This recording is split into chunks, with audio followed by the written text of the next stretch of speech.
Forza Horizon 6 is finally out, and it delivers on one of the most requested community wishes, Japan.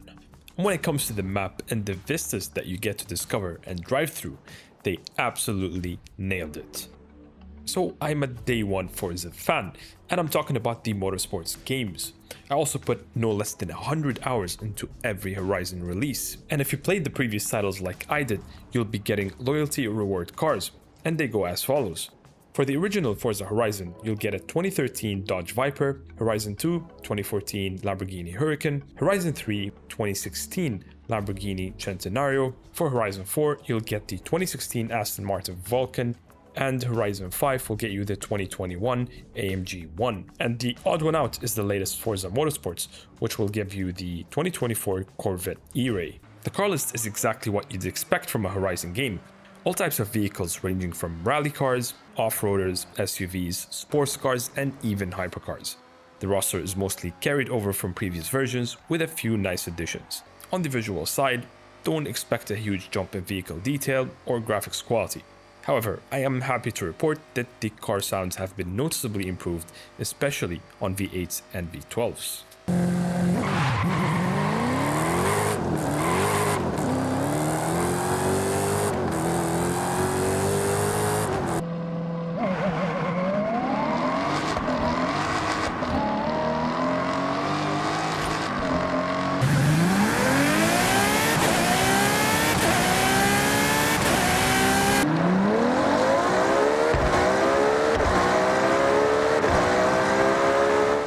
The graphics and the world details are simply fantastic, but honestly that's been the case since Horizon 5.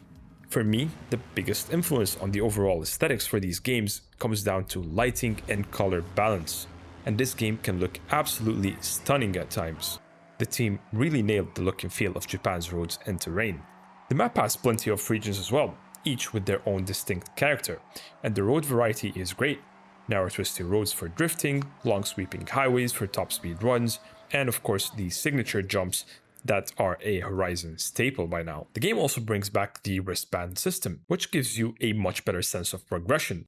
One of the biggest issues with Horizon 5 was that you could get very rich very quickly and jump straight into some of the fastest cars in the game. That was mostly driven by the wheel spin system, which is still here by the way, but it feels far more balanced this time around, at least in my experience. Progressing through each wristband level is capped off with a showcase event, which is basically an all-out race against things like a giant mecha, a cargo plane, or even fighter jets. Some of these are genuinely cool, but honestly it gets a bit repetitive. The same jumps paired with the same slow-mo camera over and over. And that's a shame because they clearly can pull it off when they want to. The second showcase event with the mecha, easily one of the coolest things I've done in this franchise. They should do more of that. Race types and events are still very much in line with the previous versions as well. Street races, circuits, off-road, and more. And even though this game is probably more fun with friends, I mostly play it solo since I don't get much free time to game these days. Moving on to the tuning side, it's all familiar territory again. Engine swaps, turbos, superchargers, and the usual performance upgrades we've seen before. What is a nice addition though is the expanded body kit selection for supported cars, which is honestly the most enjoyable part of building out your vehicle.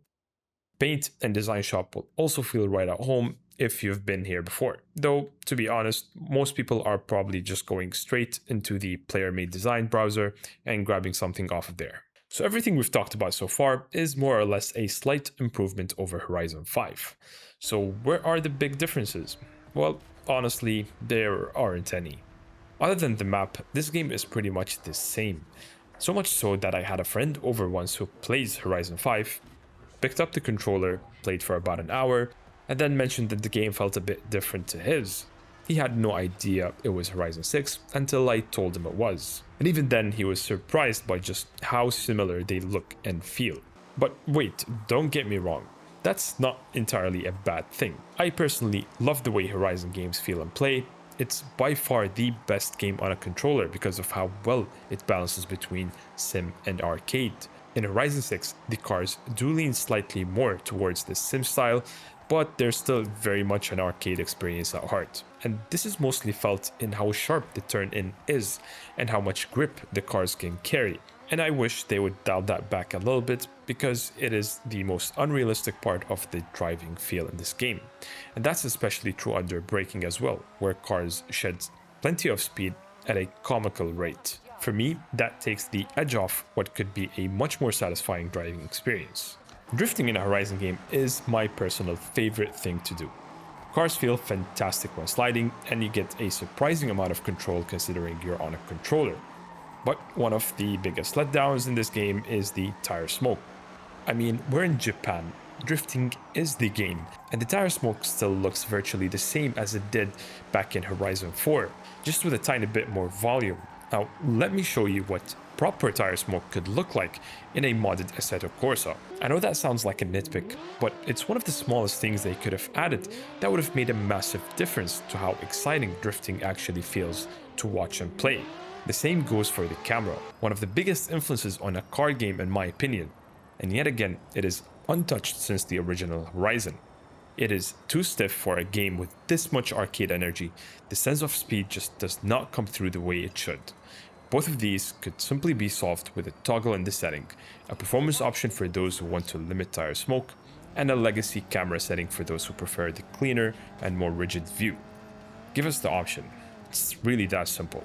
That's really my broader issue with the Horizon series at this point. It doesn't feel like we're progressing in any significant way, and I honestly blame the lack of competition for that. Forza currently stands in a league of its own, with no other game coming anywhere close in terms of player numbers. And they deserve that. Their game is simply more fun than anything else out there. But that also means there isn't much pressure on them to push harder with each release. Competition is always healthy, and it's always the consumer who wins when it exists. So, would I recommend Forza Horizon 6? Honestly, not at full price.